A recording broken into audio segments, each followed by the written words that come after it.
Hello. Thank you for joining tonight.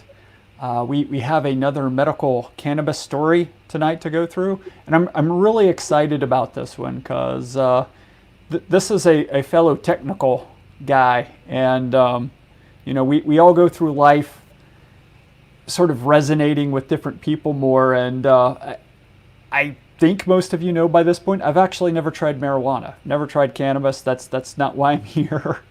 Um, but the thing that strikes me really interesting about Daniel Steward is I don't think he ever would have either, or maybe he did, but it's just not what he was into. He got here because of his medical need. Um, I think if I ever get there, it'll probably be either because of my medical need or just I've told a few people if we ever legalize it, yeah, I'll hang with you and you can be with me my first time high. But never tried it. It's not my thing. But if Daniel's story resonates with you, or you know someone you think it'll resonate with, please share it with them because the point to doing these is getting the story outside the bubble. I mean, it's very nice that we can preach to the choir and we'll all sing along, but the point is we have to get the message beyond this because this is really important. People's lives and well-being depend on this, as Daniel's about to tell us. So please please comment, please share, play the algorithm, get it out there to people. So with no further ado, uh, Daniel, why don't you just tell us your story? How did you get to where you are with medical marijuana? Yeah. So I've got a big passion for it, simply because it changed the overall quality of life that I live today. I went from I was diagnosed in 2010 with a terminal illness and kind of lived with it for a little while. And I did the medical thing. I let the doctors take me down the path they wanted to take me down. And some of the medicines that they put you on or put me on was pretty intense. Mm-hmm. The side effects were horrible. I had dreams that were extremely vivid. I would stay tired all the time. Didn't want to eat. Like it was just a real poor quality of life. And I was supposed to be healthy at the time. No, Um, I was just preaching up you being kind of a professional person. Were you able to maintain your career through that? What yeah, was that like? that's where it got a little tough. I mean, through the beginning, I was, and I've done a lot of travel. I've worked with a lot of bigger companies, Harley Davidson, Honda. I'm a very career driven individual, and so as I'm moving along, I'm dealing with this. I'm managing my career. It's not a big deal, but it's Mm-hmm. starting to weigh on me a little bit. So I decided to just let it take its course. I'm just going to let it do its thing. I come off the medicines, like the quality of life was just poor. I just decided to let it go, and it wasn't too quickly after that, and it kind of caught up with me. It was 2 years or so, and man, I really started to feel like an 80, 90-year-old man, if you will, and it started to affect my job, and that's big for me. I'm definitely career driven. I want to provide for my family, kind of thing. Like it's a big deal. So I Right. decided to go back in and figure out what's going on and what we got to do, and yeah, it was pretty crazy. So they told me I was probably gonna, if I didn't take care of myself and blah blah, that I was probably gonna die. There's a good chance I was gonna die. So it scared me a little bit. I went back to work, and there was a buddy there, and he said, "Hey man, you want to smoke a joint?" And kind of caught me off guard. I'm not that guy really. Again, I'm very career driven, so caught me off guard. But I said, you know what? Yeah, let's try this. And Mr. Perry, the effects of this was instantaneous. I felt it right away. Some of the pain was far more manageable. I could eat. I rested that night. It was absolutely incredible. So I followed that back to the doctor, told them what I was doing. They were kind of frowned upon. But hey, 6 months later, they called me and they said, things are looking really well. And today, I'm healthy. I feel pretty good today. Now, I think a lot of people will go, well, you know, smoking cannabis made you feel better. Yes, yes. That we get, but you're saying it was actually effective in slowing your terminal illness. That's right. So a lot of people, and I guess that's where it kind of gets sidetracked when somebody like me, who is a drug user, right? Obviously, it's going to make me feel better. Right. But I'm not. Listen, I'm not a doctor, but I know me very well, right? I know when something's hot, I touch it, it's still hurting. I'm burning, and I felt the decline in my health physically. And this is the same conversation that anybody with any sort of terminal illness would have with their doctor. It's, hey, I'm not feeling good, and this is why.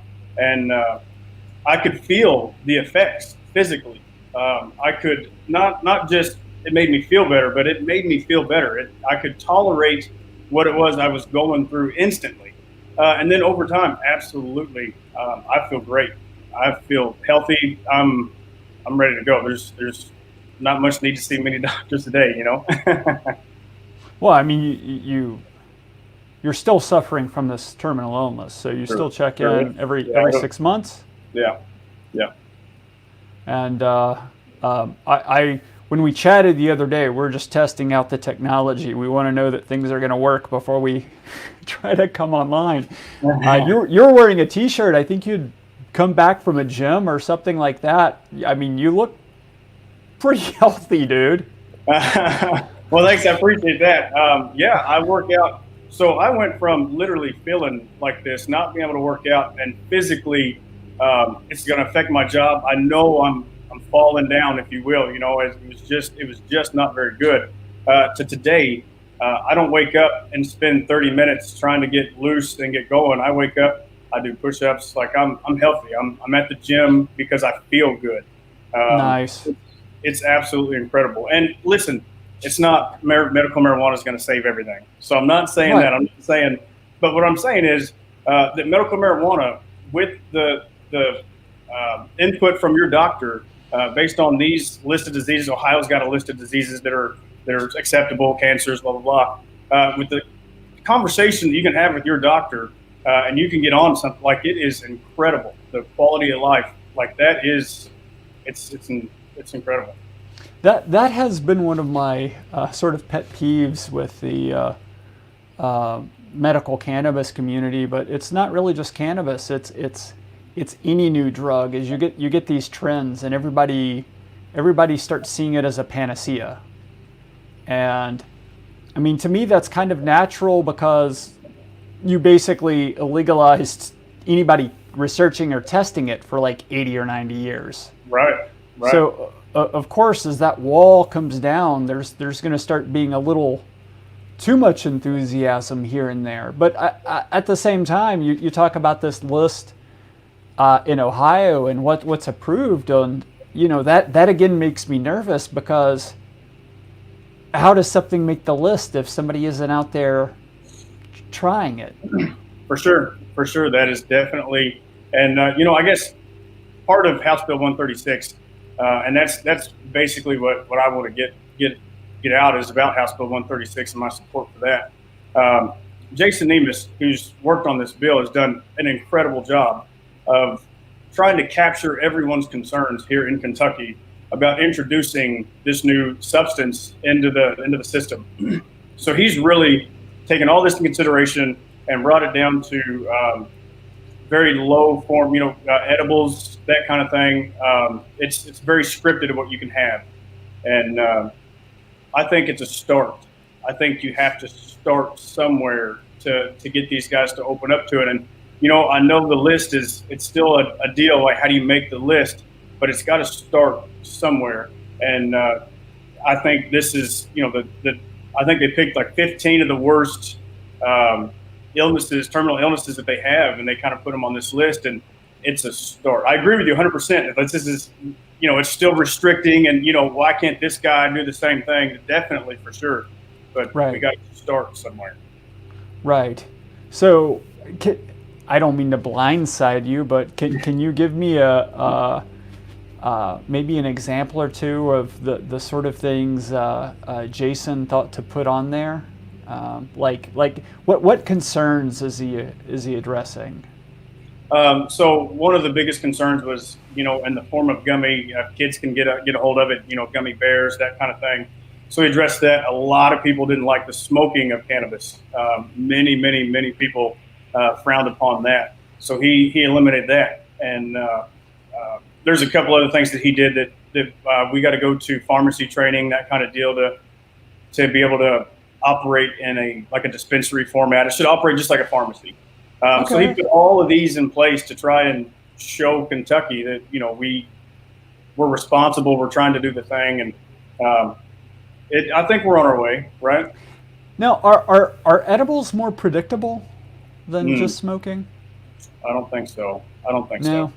Yeah, I'm a smoker myself. An edible, they do bring it into a concentration. They do try to give you a 10 milligram edible, but it takes for any person 30 to 45 minutes, and depending on how much you've eaten, how fast it impacts you, how much THC content's in it, you just really have no idea. But when you smoke, to me, it's controllable. I know instantly that, okay, well, I can't do this anymore, or I'm getting ready to go to sleep, that kind of thing. So it's a little more controllable.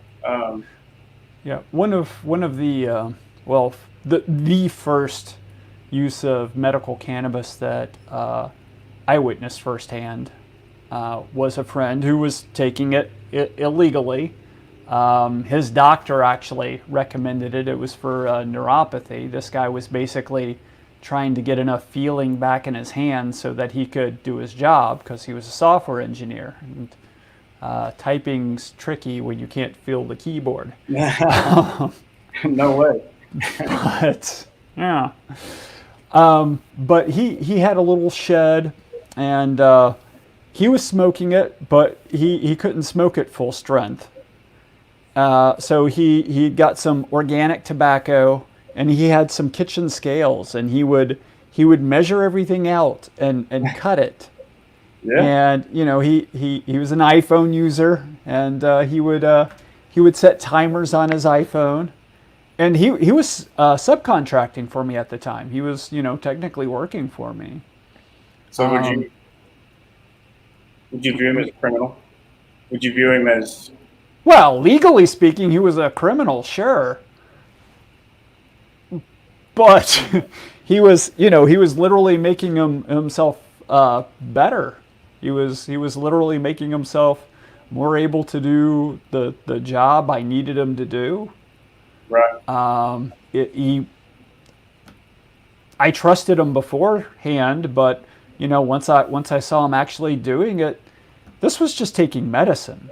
He wouldn't go, woohoo, time to go get high.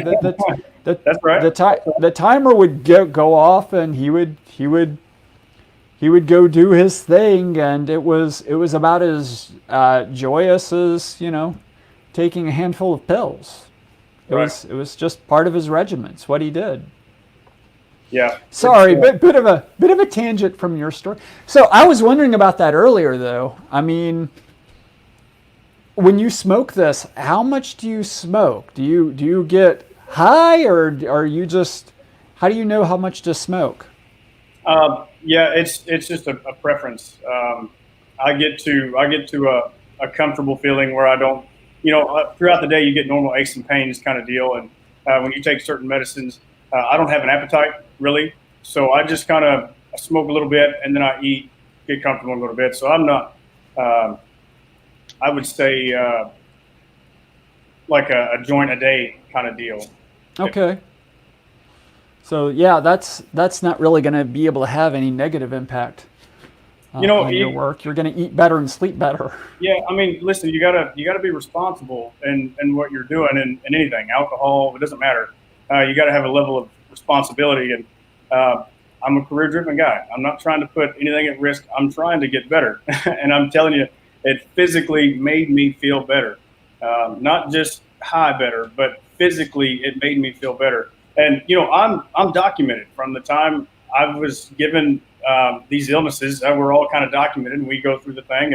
And my health shows that I have increased dramatically and quickly over a short period of time. And the only thing that I was doing was smoking cannabis. Like, that is it. So how'd your doctor react when you first told him? He wasn't. He was hesitant. He was hesitant, and that's. We talked about it. He was hesitant about me. I told him I was smoking, and he was hesitant about that. But he said that there is absolutely a need for it. But he was not trying to tell me that I should go smoke weed. But in sense, I told him straight up from the start what I was doing. I told him how it made me feel. I've tried to be extremely upfront with these guys because I was sick. I was very, very ill, and man, it's one thing to be challenging yourself and just say, yeah, I'm gonna let this thing go. But when you're actually faced with physically dying, it's man, it changes your whole perspective altogether. Like it's pretty intense. So where's your doctor with it now? He doesn't argue with it. He supports it. He doesn't encourage it, but he definitely supports it. He can't deny, and that's why I'm so passionate about it right now, I guess, is you can't deny the effects that it's had on me and that. So he can't argue with me. They tried. They said, you should come back in. We should do this again. And it's like, no, these results are good. I'm running with them. And I am healthy. I'm telling you right now, I feel good. And this is the quality of life that I have. So I may have been healthy when I was on this other medicine, but I was hurting. The life quality was down. I was dreaming these vivid dreams. I was tired all the time. And that's what we're missing now is the quality of life. Like, that's a big deal. And I didn't understand. Right. I thought life was life, right? But it's really not. And it from what you said earlier, your career was on the precipice of suffering from your, not even the illness so much as the medication. Yeah. Well, I mean, not just that, you're opened up to, I'm considered a criminal. I tried to go to the Capitol and discuss, what was going on. I felt like I was viewed as a criminal, and already they make me feel that way. I am. By the laws of Kentucky, I am breaking the laws, and it's uncomfortable. I give credit to Ben Nunley. His story is tragic and heroic all at the same time. To have his family go through what they went through is utter shame. But to come out and have the judges and everybody say, "Look, this helps," like, good for him. You know what I mean? Like that. And I don't understand how we can't have that. Like, it's a precedent in Kentucky. It's like, so some people are going to be watching this that didn't necessarily watch Ben Nunley. So basically, not everyone in Ben's family agreed with him taking medical cannabis, and it got brought to the state's attention, and he ended up going through several legal battles, and the judge ended up saying that he actually needed to take this for his condition, and thus could. And I'm no more a lawyer than Daniel is a doctor, but there's definitely some form of legal precedent there. So if you're in that situation, go look for my other video with Ben Nunley and point your lawyer to it. And but see, we shouldn't be in that position. Like, we shouldn't be in that position. My story is not that compelling. To me, it is. To me, it affects me, and it's a big deal to me, right? But Kentucky has heard numerous of stories. And one, Robert Goforth, I remember his testimony was, man, he was very, very emotional, and what he was saying, he was very sincere. It was an incredible testimony. And I don't understand how Kentucky is allowing this to continue. We've had testimony after testimony, and we've told story after story after story. And, the biggest kickback that I hear is FDA approved and more studies. Like, that's all they give us. That's all I've heard. And that's, well, I have a big problem with the FDA standards for efficacy anyways. Number one, right now, for the FDA to approve anything, you have to show supremacy. So what that ends up meaning, that kind of sounds like okay, but what that ends up meaning is if there's a drug some niche part of the population needs for treatment, like it's not the drug for everybody, but it's this niche case, it's really, really hard to prove out. And then if you're talking something like cancer, you have to be showing 5 and 10-year survival rates. So even if you had the most awesome cancer treatment ever, it's still going to take you 10 years to get it past the FDA, just because you got to show 10-year survival rates. Yeah. The other one, and this one drives me mad. The FDA has this program called the Unapproved Drug Program, and basically what this is you have these medications that hospitals have been using for decades. They've just been around essentially before the FDA started doing requirements of efficacy. So they're just kind of grandfathered in. It's like they're not legal, they're just there. So what the FDA does is they get companies to take them through an approval process and brand them. And normally 1 or 2 companies do that, and the other 3 to 5 companies don't bother. And then what happens is the price will go from like $14 a vial, and that might be the price it's been for like decades, or it's been going up with inflation. And then in a matter of weeks, it'll be an order of magnitude higher. Like it'll be $150, $200. And their justification for that is there's no way to know it's safe and effective. Well, the fact it's been in use for decades is kind of a pretty good clue on both of those. But with marijuana and a lot of other drugs, we know, at least in general terms, they're safe. Do they react possibly with some specific thing? Yeah. Like, by the way, one of the best, I think it's high blood pressure medications, reacts to vitamin K.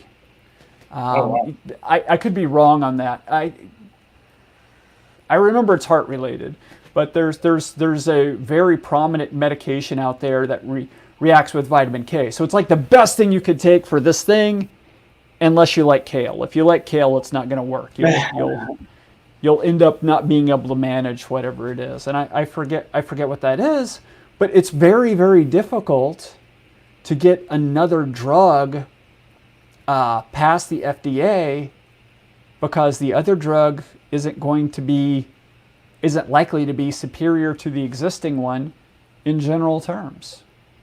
So I would like to get the FDA very much out of the way in terms of at least efficacy. If we want to talk about safety, okay, and really I would rather the FDA be advisory rather than regulatory to begin with. If someone's dying of a terminal illness, and I would prefer they talk to their doctor first, but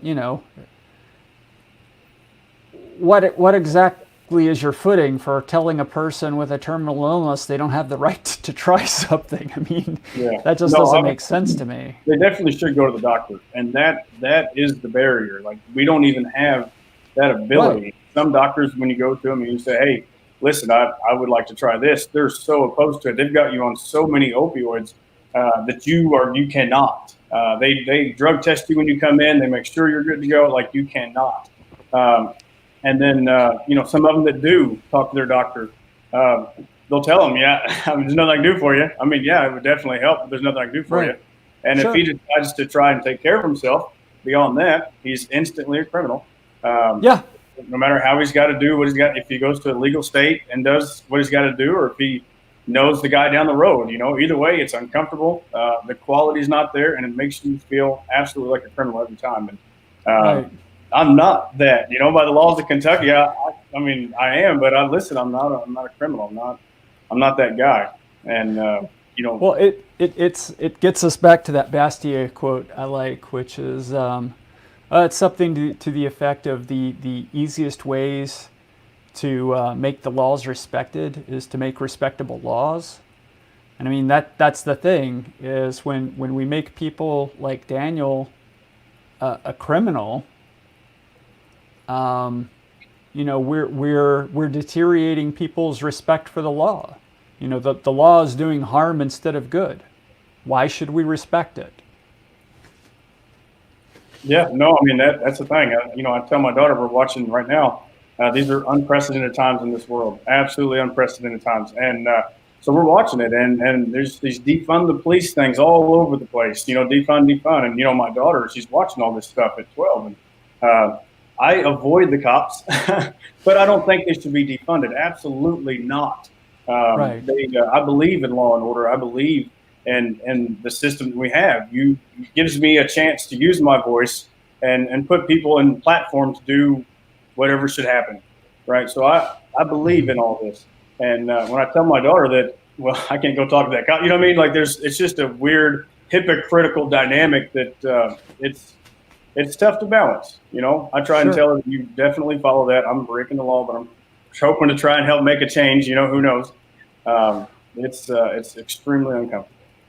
Well, I very much do think that the war on drugs has led to much of the trouble we're seeing right now. But that's a tangent I don't want to lose too much time to.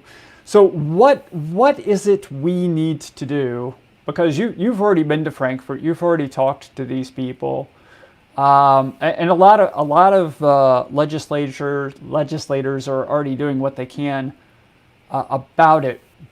What do we need to do? Yeah, so and I think that's why I wanted to come here today. It's election time, right? So we need to use our voice. Like if you feel just as passionate about the medical marijuana as I do or anybody else, you need to use your voice. There's a great group, Kentucky for Medical Marijuana. They posted last year the yes and no votes from all the House representatives, and I think they're running right now. One of them, personally, Jason Nemus, is up for re-election, and he is pivotal to this bill. I think absolutely his efforts and what he does, and what I mean he's pivotal to this bill was he's the only guy that I went to, would listen to me. Like, he didn't look at me like a criminal. He didn't judge me. He just listened to me. And he changed his own mind through talking to people. He changed his own mind, and that's what government should be about. Right. He went out. He was against it. No, there's no way. He went out. He talked to people. He physically listened, and he changed his own mind. And that's the guy that you need to run this bill through. So vote Jason Nemus in November. But definitely, you should use your voice in November, and then again, come January, tear them up. I mean, send those senators letter after letter after letter. They got to listen to us. I mean, there's 90% approval, and for a state to be governed by the people, for the people, this is, I don't understand. I guess that's why I'm at here. I'm looking for answers. I mean, you got a 90% approval rate, If we were looking at like a 50-60 thing, then I could see where they would want more studies. We've got 33 states running this thing. We've got, I don't know what they need. I don't understand. Right. So I of course, am always going to tell you to vote for libertarians. And libertarians are always going to be yes for this. That said, I understand if you have somebody who's voting yes for it. I understand. That's cool. Now I got this website, right? ky4mm.org. Is that right? Right. Yep. Okay, cool. So go check that out. Go see your yeses and nos. After you see your yeses and nos and you know who's problematic, you can go to my website, perry4ky.com/candidates, and you can see a list of all our candidates. So if you're looking to vote no against somebody, check and see if we have a libertarian running against them, because I guarantee you the libertarian will fight like mad for medical marijuana. And then one last thing is, one guy I know is the villain. Everybody knows who I'm getting ready to pick on here. Is Whitney Westerfield. I mean, he may think he's a good guy, and I don't know him. Maybe in another day, in another place, he is a good guy. But he didn't let the Senate Judicial Subcommittee hear HB 136, and that's what was stopping it when COVID hit. And they did get some business done after COVID hit. And I mean, I guess there is a discussion of priorities, but to me, sick people who just need you to get out of the way, that's a pretty easy one. Just get out of the way. And Westerfield is in a two-way race. So I want you to vote for his opponent. And his opponent happens to be Amanda Billings, who's a libertarian. After we saw what Whitney was doing, we made damn sure you have somebody else to vote for. So if you can at all, please vote for Amanda Billings. She's also very strong on school choice. She's a very good libertarian in general. I've just got to know her this year, but I'm tremendously proud of her. So please, that's her Facebook page, by the way. Please check her out. Donate your time, donate your money. Tell your neighbors if you're in, and I don't even have her Senate district. It's Senate District 3, I think. I think it's Senate District 3. But yeah, help her out. If your options are Whitney or Billings, you want to go Billings, and you want to help Billings out hard. Because how you could possibly, Westerfield's a Republican, but how you can think that government preventing people from getting medicine is small government, that's beyond me. That's not small government. So give people enough freedom to take care of themselves. That's what we should be about. Daniel, I think we've covered everything. I think so. Oh, Julie has something. Julie has the entire list of all the legislators and candidates that are pro-medical cannabis. Hey, Julie, send me a copy of that or point me to it or something like that. I was supposed to have went looking for it before tonight's show, and like 5 minutes before I went, oh, I never got that list. But that's okay. Tell you what, we'll link it. Put it in the comments or something. That group's on top of it. They do a good job. They do a pretty good job. All right.